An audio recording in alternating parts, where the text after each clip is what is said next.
Qu'est-ce qu'un animal ressent quand il s'arrête net, les yeux fixés sur le ventre d'une femme enceinte, son corps tendu comme une corde prête à se rompre? Qu'est-ce qui pousse un être sans parole à hurler au milieu du silence, à défier le calme apparent de la vie pour avertir d'un péril qu'on ne voit pas encore?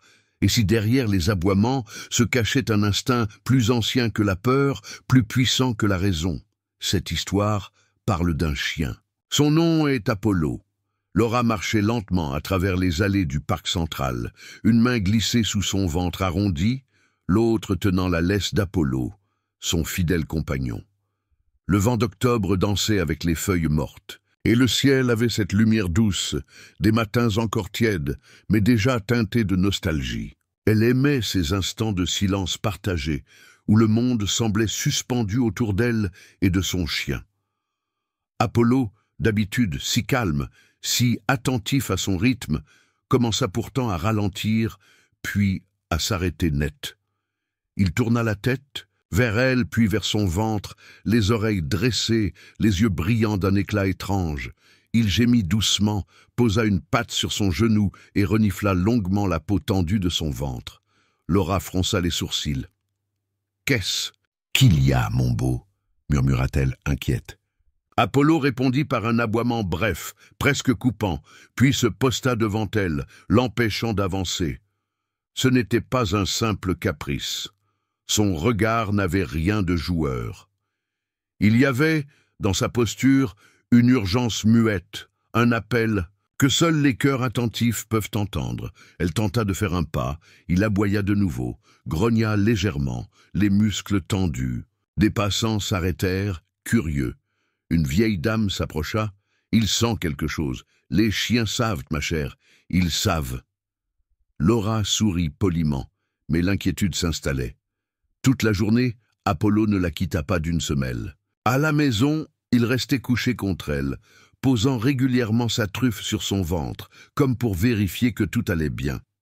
Il ne mangea presque rien, ne joua pas, ne bougea que pour la suivre d'une pièce à l'autre. André, son mari, remarqua aussi ce comportement inhabituel. Il n'a jamais été comme ça, même quand tu es tombée enceinte. Il sait que quelque chose ne va pas. La nuit, Apollo gémit dans son sommeil, se réveilla en sursaut plusieurs fois et revint coller son museau à la peau de Laura. C'est alors qu'André, plus inquiet qu'il ne voulait l'admettre, déclara d'une voix calme mais ferme « Demain, on va à l'hôpital. Je ne sais pas ce qu'il a flairé, mais il a flairé quelque chose. » Le lendemain matin, les couloirs blancs et aseptisés de la clinique Saint-Augustin accueillaient Laura, André et Apollo dans un silence presque oppressant, brisé uniquement par les claquements secs des pas sur le carrelage et le bourdonnement lointain d'un néon vacillant. Laura, épuisée par une nuit sans sommeil, s'allongea doucement sur la table d'examen, son regard flottant entre l'inquiétude et l'espoir.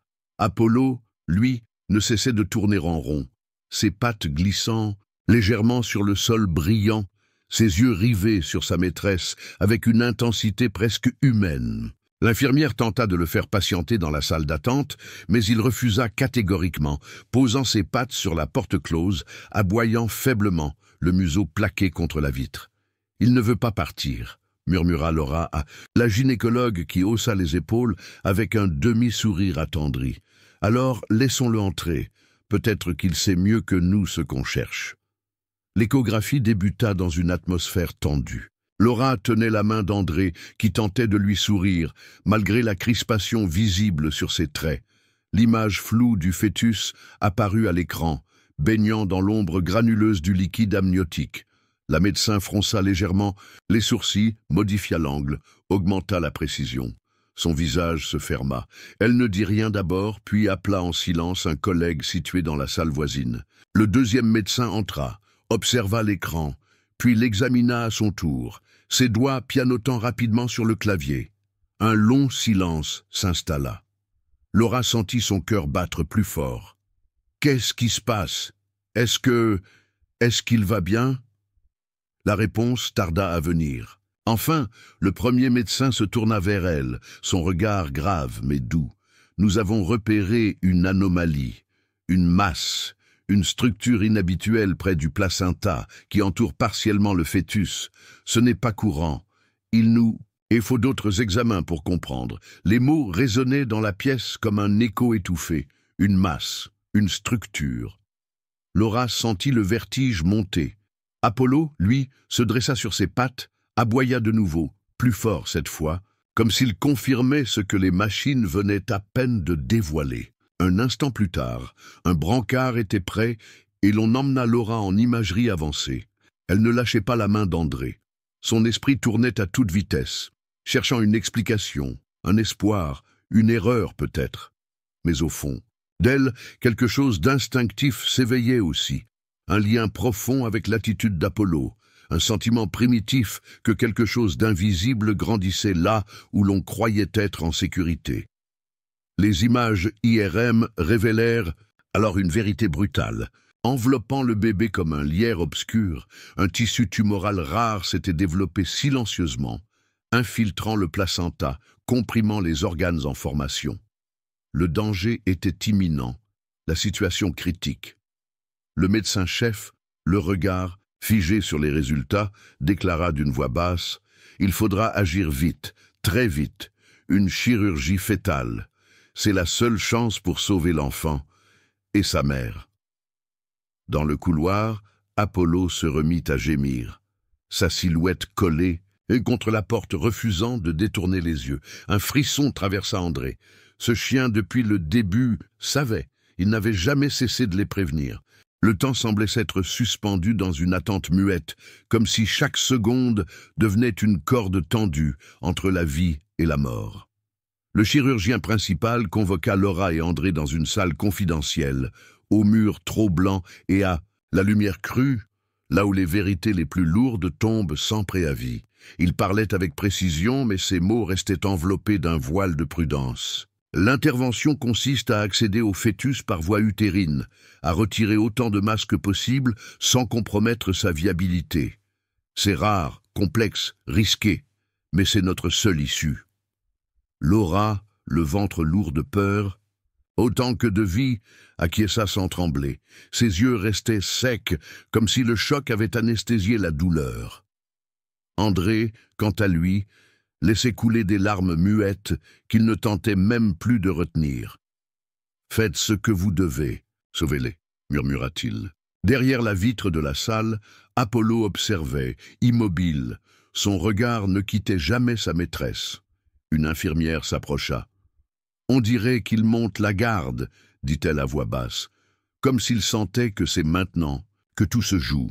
La veille de l'opération, le service pédiatrique fut plongé dans un calme presque irréel. La chambre de Laura baignait dans une pénombre douce.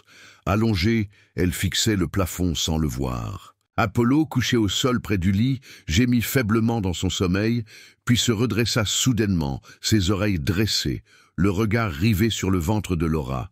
Lentement, il approcha, posa sa tête contre elle, ferma les yeux, puis émit un petit grondement sourd. Elle caressa son pelage, le geste tremblant. « Tu sais, n'est-ce pas, tu me l'as dit avant tout le monde. Merci. » Dans ce silence partagé, elle sombra dans un sommeil lourd, peuplé d'ombres mouvantes et de sensations diffuses. Elle rêva qu'elle marchait dans un couloir d'hôpital vide et qu'un voile noir descendait lentement sur elle.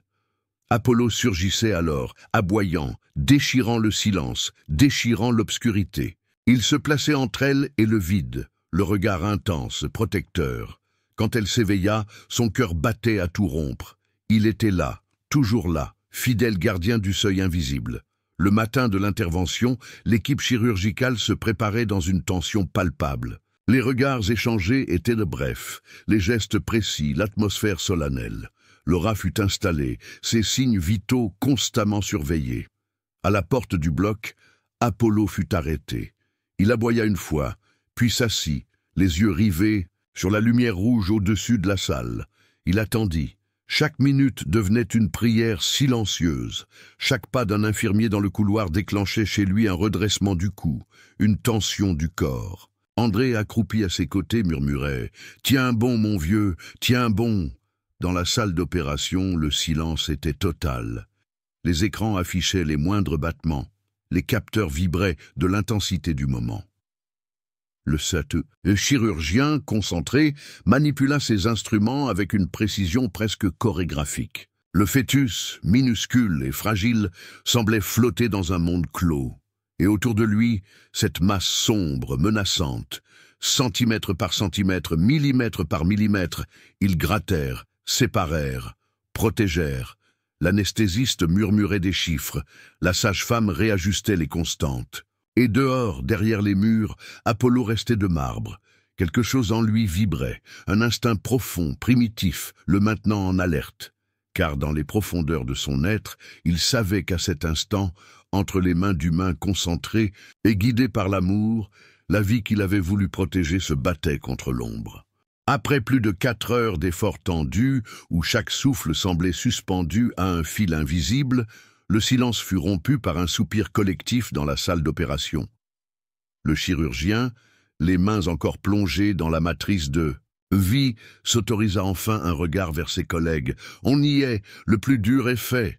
Les dernières traces du tissu tumoral furent extraites avec une prudence extrême, et le fœtus, toujours en vie, retrouva un espace respirable. L'utérus fut refermé avec des gestes méticuleux, presque sacrés. À cet instant, dans le couloir d'attente, Apollo se leva brusquement. Il s'avança vers la porte, renifla l'air, puis gémit, pas de douleur, mais de soulagement. André, les yeux rougis, le serra contre lui. « Tu l'as senti, hein? Ils vont bien ?» Quelques minutes plus tard, le chirurgien apparut. Son visage, épuisé mais apaisé, parla avant même que les mots ne viennent. « Ils sont vivants. Elle est stable. Le bébé aussi. » Apollo poussa un aboiement bref, puis s'assit de nouveau, digne, le regard fixé sur l'entrée du bloc, comme pour s'assurer que la mission était accomplie. Dans la chambre d'hôpital, quelques heures plus tard, Laura se réveilla. Son ventre était douloureux, mais une chaleur douce l'envahissait. À ses côtés, Apollo, enfin autorisé à entrer, grimpa doucement sur le lit et posa sa tête sur sa hanche. Elle tourna les yeux vers lui, les larmes aux cils. « Tu nous as sauvés !» souffla-t-elle. Le bébé, encore sous surveillance en néonatologie, respirait doucement, bercé par des machines et des murmures d'espoir. L'équipe médicale passait régulièrement, regardant Apollo avec un mélange de respect et de mystère. Le chef de service lui-même s'arrêta un moment, s'accroupit devant le chien et murmura « Vous saviez avant tous les autres. Ce que vous avez fait ici dépasse tout ce que j'ai vu. » Apollo, comme s'il comprenait, ferma les yeux et inspira profondément. Mais c'est quelques jours plus tard que la véritable dimension du miracle fut révélée. Les analyses, effectuées sur la masse extraite du ventre de Laura, montrèrent une composition chimique singulière. Il ne s'agissait pas d'un simple tissu tumoral, mais d'une formation extrêmement rare, sécrétant une molécule presque indétectable, capable de perturber le développement fœtal sans symptômes apparents. Une substance que seuls quelques chiens, par leur odorat surdéveloppé, pouvaient détecter. Apollo n'avait jamais été entraîné à cela. Son instinct seul, une connexion pure et mystérieuse avec sa maîtresse, l'avait guidé. C'est comme s'il sentait la peur dans les cellules, déclara un chercheur venu de Paris pour examiner le cas. La nouvelle se répandit dans le service, puis bien au-delà. Journalistes, vétérinaires, scientifiques, tous voulaient comprendre ce lien invisible entre une femme et son chien. Mais ni Laura ni André ne cherchaient la lumière. Pour eux, il n'y avait qu'une vérité. Leur famille était réunie, entière, parce qu'un chien avait écouté ce que personne n'entendait. Un matin, alors que le soleil d'hiver filtrait doucement à travers les rideaux, Laura serra contre elle son nouveau-né, le cœur débordant d'émotion. Apollo, allongé au pied du berceau, les observait paisiblement, comme un gardien apaisé. Pourtant, alors que le calme semblait revenir, un appel discret à la porte de la chambre interrompit l'instant. Une infirmière entra, les traits soucieux. « Monsieur André, il y a quelqu'un à l'accueil. Il prétend connaître Apollo, et il dit que ce chien n'est pas né par hasard. » André échangea un regard confus avec Laura, dont le visage se referma lentement sous l'effet de l'inquiétude. Apollo, couché paisiblement au pied du lit, se redressa d'un seul mouvement, oreilles dressées, comme s'il avait entendu un mot qu'aucun humain n'avait encore prononcé. L'infirmière précisa doucement, « Il dit s'appeler Mathieu Delacour. Il affirme être l'ancien maître d'Apollo, et qu'il y a des choses que vous devez savoir. » Le silence s'épaissit dans la pièce, brisé seulement par le léger bruissement du nouveau-né dans les bras de sa mère. André se leva lentement, jetant un regard à Laura qui acquiesça en silence, un mélange d'angoisse et de sérénité dans les yeux. Apollo suivit sans attendre, comme s'il connaissait déjà la route. Dans le petit salon d'accueil, un homme d'une 50aine d'années attendait, debout, un manteau sombre à la main, les traits marqués par le temps, mais les yeux encore vifs, humides. Quand il aperçut Apollo, il murmura son nom. Le chien s'arrêta à quelques mètres, le scruta longuement, puis s'approcha, prudemment, le museau frémissant. « Tu te souviens de moi, hein, mon vieux ?» souffla-t-il, les yeux embués. André resta figé, incapable de parler. L'homme s'agenouilla et caressa Apollo lentement. « Je l'ai élevé pendant 3 ans. Il faisait partie d'un programme expérimental mené dans un centre discret près de Lyon. Il cherchait à créer une génération de chiens capables de détecter des pathologies invisibles à l'œil nu. Apollo était unique, trop sensible, trop lié à l'émotion humaine. Ils ont mis fin au projet, et moi, j'ai fui avec lui. Je ne pouvais pas le laisser finir dans une cage. » Il s'interrompit, la voix tremblante. « Je l'ai laissé à un refuge sous un faux nom. C'est là que vous l'avez trouvé, n'est-ce pas ?» André hocha lentement la tête. C'est Laura qui l'a choisi. Il s'est approché d'elle comme s'il l'attendait. Mathieu sourit tristement, parce qu'il l'attendait. Il sortit alors un dossier froissé de sa veste et le tendit à André. Tout est là, ce qu'il a été conçu pour faire, ce qu'il ressent, ce qu'il pressent, ce qu'il a vu probablement, avant même que votre femme ne le sache elle-même. Le silence qui suivit était lourd de vérité. André regarda Apollo, qui était revenu s'asseoir calmement à ses côtés, son regard profond fixé vers la porte de la chambre. Plus tard, alors que Mathieu avait pris congé, refusant toute reconnaissance, Apollo retrouva sa place auprès de Laura et du bébé. La lumière tombait doucement sur le berceau, et le calme était revenu. Dans le silence du soir, Laura caressa le pelage doux de son compagnon et murmura « Tu n'étais pas juste notre chien, tu étais notre veilleur, notre miracle. » Le bébé remua dans son sommeil, un petit sourire accroché à ses lèvres. Et Apollo, le regard brillant d'une paix nouvelle, posa doucement la tête contre le berceau, son souffle calme, profond, comme s'il savait que sa mission était accomplie. Dans cette chambre baignée d'amour et de lumière, il n'y avait plus de peur, plus de mystère, plus de questions. Il ne restait qu'un chien, une famille et une histoire que seul le cœur pouvait comprendre.